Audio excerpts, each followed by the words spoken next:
Heidi Collinsworth grabbed an empty bag from the hook on the wall and headed out to the mail drop box. The sun hadn't been up long, but its warming rays shone down on Main Street, spreading long shadows and waking the birds in the budding trees. Under the trees, early blooming daffodils and tulips opened into the sunshine, filling the overflowing flower boxes with color.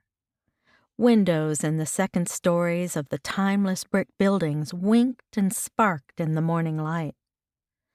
Always concerned about the schedule, Heidi shrugged off the sight and hurried to open the back of the big blue mailbox.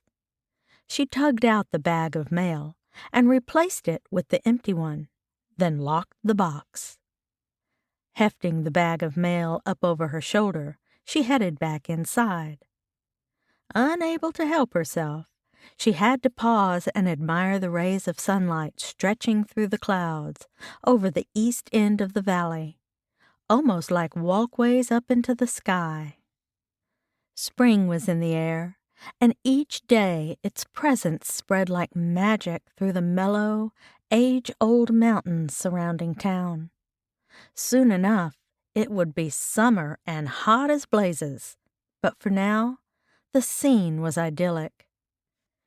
You'd never know it now, but 10 years back, the town had fallen on hard times.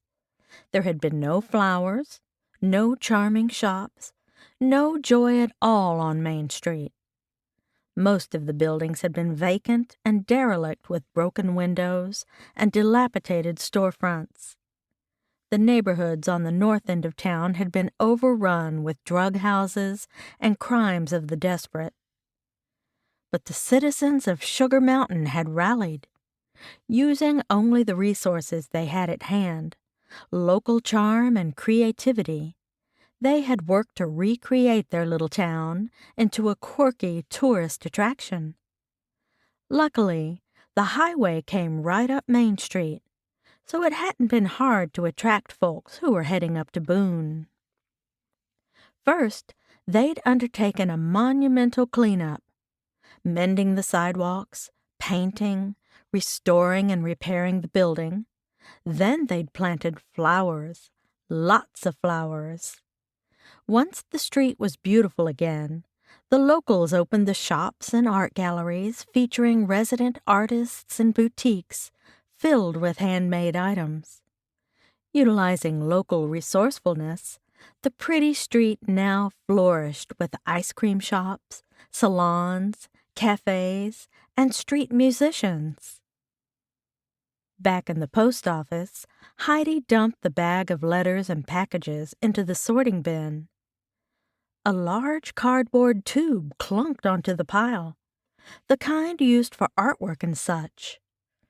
Finding any sort of package in the drop box was unusual. Most folks just dropped letters in to be mailed and came inside to mail packages so they could have them weighed and labeled.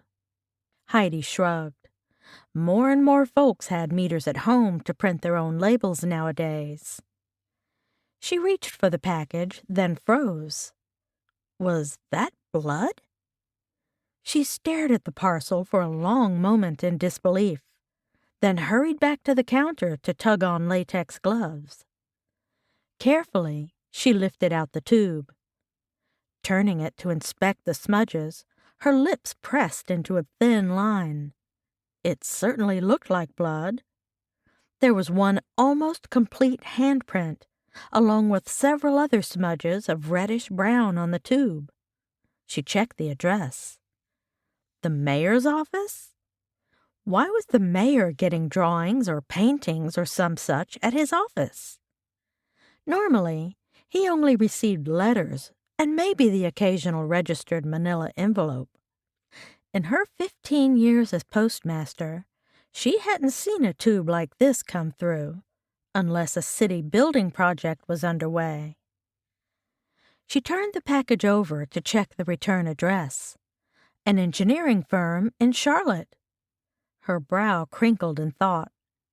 So she was right about the parcel and construction projects. The tube must contain blueprints.